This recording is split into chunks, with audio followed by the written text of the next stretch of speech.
এই যে এতদিন আমি মাঝে মধ্যে ক্লাস নিতে পারি নাই, কেন ক্লাস নিতে পারি নাই? তো আমার লাইফে একটা ইনসিডেন্ট ঘটছিল, ওদের সাথে একটু শেয়ার করব। আমার একটা বুঝছো এক্স ছিল, তো এক্স এর মানে যখন ব্রেকআপ হয়ে গেল তখন বললো যে কি যেন ব্রেকআপ হয়েছে, তো বললো যে আসসালামু আলাইকুম, মাত্র 5 সেকেন্ডে 15টি একই একক ও মাত্রাযুক্ত রাশি কিভাবে তুমি খুব সহজে মনে রাখবা। আজকের এই জীবনমুখী ভিডিও থেকে আমরা সেটাই আলোচনা করব। পরীক্ষার হলে খুব সহজে দেখা মাত্রই উত্তর করে দিতে পারবা। সো আমার সাথে ভিডিওটা লাস্ট পর্যন্ত থাকো, খুব সহজে তুমি এই একক ও মাত্রাযুক্ত রাশিগুলা মনে রাখতে পারবা। চলো আমরা শুরু করি। তো দেখো, আমাদের হচ্ছে যে একই একক ও মাত্রাযুক্ত যে রাশিগুলো আছে না, সবগুলো আমি তোমাদেরকে একসাথে করে দিছি যাতে তুমি খুব সহজ ইজিলি মনে রাখতে পারো। তো এখানে দেখো যে তাপ, কাজ, শক্তি, দ্বন্দ্বের ভ্রামক, এগুলো সব একক সেম। এটারও এই দুইটার একক সেম, এই তিনটার একক সেম, এগুলোর একক কি সেম আর কি। ওকে, আচ্ছা। তো দেখো, তুমি যদি একক জানো তাহলে কিন্তু তুমি খুব সহজে মাত্রা বের করে ফেলতে পারবা। তো এককটা আমাদের জন্য গুরুত্বপূর্ণ। তো আমরা হচ্ছে একটা একক মুখস্থ করবো, বাকিগুলো তোমার এমনি মনে থাকবে। তো দেখো, আমরা কোনটার ক্ষেত্রে কোনটা মুখস্থ করবো। তো দেখো, তুমি যদি কাজের একক জানো, সো কাজের সাথে সাথে কার মিল আছে এটা আমি তোমাকে মুখস্থ করে দিব। সো কাজের একক তো তুমি জানো, তাই না? তো এখান থেকে তুমি কোনটা মুখস্থ করবা, কাজের এককটা মুখস্থ করবা।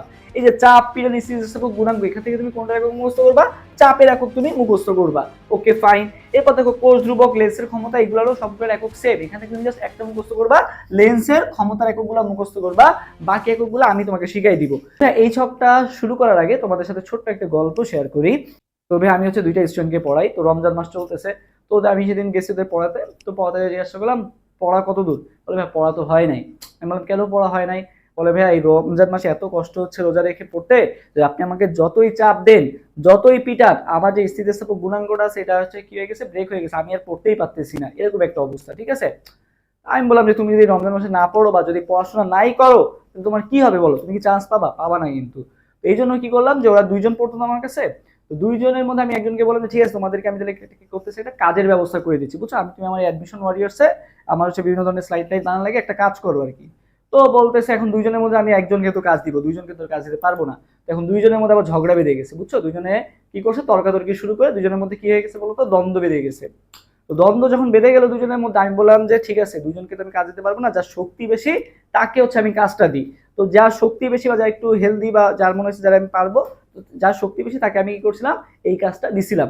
আরেকজন যে ছিল সে কি করছে বলতো, একেবারে রাগে টাগে একেবারে দেখলাম তার গা দিয়ে তাপ বেরোচ্ছে, ঘেমে যাচ্ছে। আমি বললাম কি তুমি এত মানে ঘামতেছো কেন? ভাই আমার গা দিয়ে তাপ বেরোচ্ছে আর কি। এই আর কি একটা কাহিনী। তো এই কাহিনীটাতে আমরা কি মনে রাখতে পারি দেখো। তো আমি ওদেরকে কি বলছিলাম যে তোমরা কেন পড়াশোনা করতেছো না? বলে ভাই আপনি আমাদের যতই চাপ দেন, যতই পিটান, ঠিক আছে, বা পীড়ন দেন, আমাদের কি আমি স্থিতিস্থাপক গুণাঙ্কটা কি হয়ে গেছে বলতো, ব্রেক হয়ে গেছে। এই তিনটার একক মনে রাখবা সেম, চাপ, পীড়ন আর স্থিতিস্থাপক গুণাঙ্ক কি বলতো, সেম।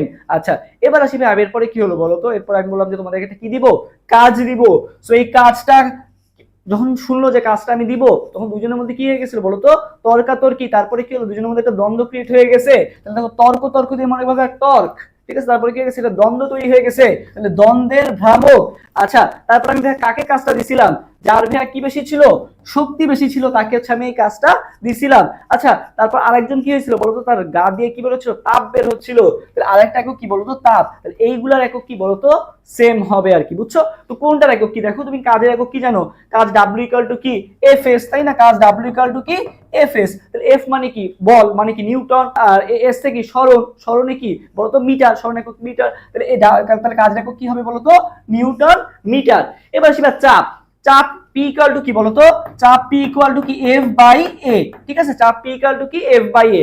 আর এফ মানে কি বল, মানে কি নিউটন, আর নিচে এ মানে ক্রিয়া, মানে কি ক্ষেত্রফল। তো ক্ষেত্রফল একক কি বলতো, মিটার স্কোয়ার। তো নিচে যেহেতু ভাগ আছে তাহলে কি আর বলতো, পার মিটার স্কোয়ার। তো একক কি তোমার মুখস্থ হয়ে গেল না? আর মাত্রা কিভাবে বের করবা সেটা তো তুমি জানোই, তারপর আমি দেখাই দিব, সমস্যা নাই।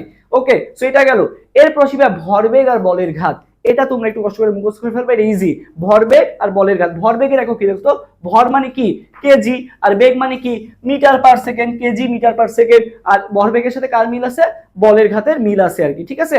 তো মনে একবার যে ভরবেগ, মনে করো একটা ভর আর একটা মনে করো একটা মানে একটা আমি মনে করলাম দাঁড়ায় আছি, একটা ভরে একটা ওয়েট নিয়ে দাঁড়ায় আছি, আমাকে যদি বেগ দিতে হয় তাহলে কি একটা বল পুশ করতে হবে না? তো একটা বলের ঘাত দিয়ে যদি আমাকে ধাক্কা দাও তখনই কিন্তু আমার ভরবেগ অর্জন হবে আর কি, ঠিক আছে। তো এটা দিয়ে মনে রাখবা, ভরবেগ আর বলের ঘাত কি বলতো, সেম, কি কেজি মিটার পার সেকেন্ড।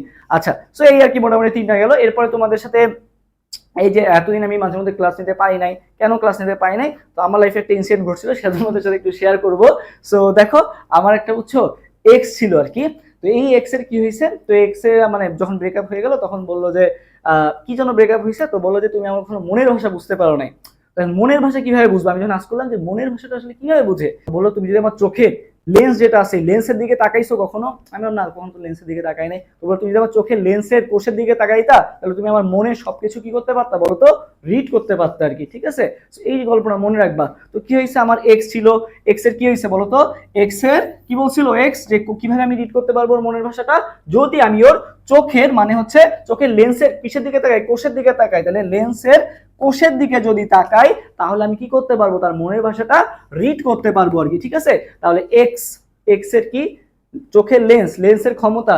আচ্ছা, যদি আমি লেন্সের ক্ষমতা কি বলতো, লেন্সের যে কোষটা আছে লেন্সের কোষের দিকে তাকাইতে হবে, লেন্সের দিকে তাকাইলে হবে না, লেন্সের কোষের দিকে তাকাইলে আমি তার মনের ভাষা রিড করতে পারবো। তো লেন্স, লেন্সের কোষ মানে কি কোষ ধ্রুবক, আর লেন্স মানে কি লেন্সের ক্ষমতা, আর রিডবার্গ ধ্রুবক, তো রিডবার্গ ধ্রুবক, রিড দিয়ে রিডবার্গ ধ্রুবক আর কি। ওকে, আচ্ছা, তো এইটা দিয়ে মনে রাখবা কি এইগুলো সব একক কি সেম। তো এইগুলো সব একক কি, তুমি তো জানোই যে লেন্সের ক্ষমতা একক কি ডায়াপ্টার, বা যেটাকে কি বলা হয় পার মিটার, কোষ ধ্রুবকের একক কি পার মিটার, এক্সটেনশন গুণাঙ্কের একক কি পার মিটার, রিডবার্গ ধ্রুবকের একক কি বলতো পার মিটার। এই সবগুলোর একক কি বলতো সেম। ওকে, আর একক সেম হলে মাত্রাও তো কি হবে বলতো সেমই হবে আর কি। ওকে, আচ্ছা, এরপর তোমার পাশাপাশি আমি গুরুত্বপূর্ণ আরো একটা মাত্রা শিখাই দিব, যেই মাত্রাটা খুবই খুবই আসে, সেটা হচ্ছে মহাকর্ষীয় ধ্রুবকের মাত্রা। বুঝছো, মহাকর্ষীয় ধ্রুবক। তো মহাকর্ষীয় ধ্রুবকের মাত্রাটা আমরা কিভাবে মনে রাখতে পারি, তো দেখো এই যে আমার তো এই যে ব্রেকআপ হয়ে গেল, ব্রেকআপ হয়ে যাওয়ার পর কি হয়েছে, আমি পুরো মাতাল হয়ে গেছি, কি হয়ে গেছি মাতাল হয়ে গেছি। তো মনে রাখবা যে মাতাল, MTL, মাতালের শর্ট ফর্মটা মেসেঞ্জারের শর্ট ফর্ম লেখো না, সেই শর্ট ফর্মটা মনে রাখবা মাতাল। মাতালের পর কি করবা ভাই, তুমি জাস্ট 1 2 3 বসাই দিবা। বুঝছো, এই যে 1 2 3, তারপর কি করবা প্রথম দুইটার আগে জাস্ট মাইনাস বসাই দিবা, -1 -2, তাহলে কি হইলো মাতাল 1 2 3 -1 -2, আর হচ্ছে শুধু লাস্টেটা হচ্ছে কি +3, তাহলে কি হয়ে গেছিল মহাকর্ষীয় ধ্রুবক কি মাতাল। ওকে, তো সবাই কমেন্ট করবা মহাকর্ষীয় ধ্রুবকটা মাতাল, এটা একটু সবাই কমেন্ট করবা। আমি দেখতে চাই আসলে কে কে ভিডিওটা লাস্ট পর্যন্ত দেখছো, এত কষ্ট করে তোমাদের জন্য ভিডিও বানাইছি, একটা জীবনমুখী ভিডিও, এই যে তোমরা সবাই ভিডিওটা শেষ পর্যন্ত করো এবং বন্ধুদের সাথে ভিডিওটা শেয়ার করে দিবা। আর তোমরা যারা হচ্ছে আমাদের গুচ্ছ কোর্সে ভর্তি হতে চাও, আমাদের গুচ্ছ কোর্সে কিন্তু ভর্তি চলতেছে এবং অনেক স্টুডেন্ট কিন্তু আমাদের কাছ থেকে মেন্টরশিপ সাপোর্টটা নিচ্ছে, মানে তাদের যে প্রবলেমগুলো 1 to 1 তারা কথা বলতে পারতেছে আমাদের সাথে, সো যার ফলে কিন্তু তাদের প্রোগ্রেসটা অনেক ভালো মতো হচ্ছে, তাদের যে পার্সোনাল প্রবলেমগুলো আছে সেগুলো কিন্তু আমাদের সাথে শেয়ার করতে পারতেছে। সো তুমিও যদি চাও যে পড়াশোনার পাশাপাশি একটা ভালো মেন্টরের অধীনে একটা সিট নিশ্চিত করতে, তাহলে আজই যুক্ত হয়ে যাও আমাদের মেন্টরশিপ কোর্সে। বিস্তারিত জানার জন্য আমাদের অ্যাডমিশন ওয়ারিয়ার্স পেজ অথবা আমাদের যে হোয়াটসঅ্যাপ নাম্বারটা আছে সেখানে যোগাযোগ করো, ইনশাআল্লাহ তোমাকে ডিটেইলস বলে দিবে। কেমন লাগলো ভিডিওটা অবশ্যই কমেন্ট করে জানাবা। সবার জন্য শুভকামনা, আল্লাহ হাফেজ, আসসালামু আলাইকুম।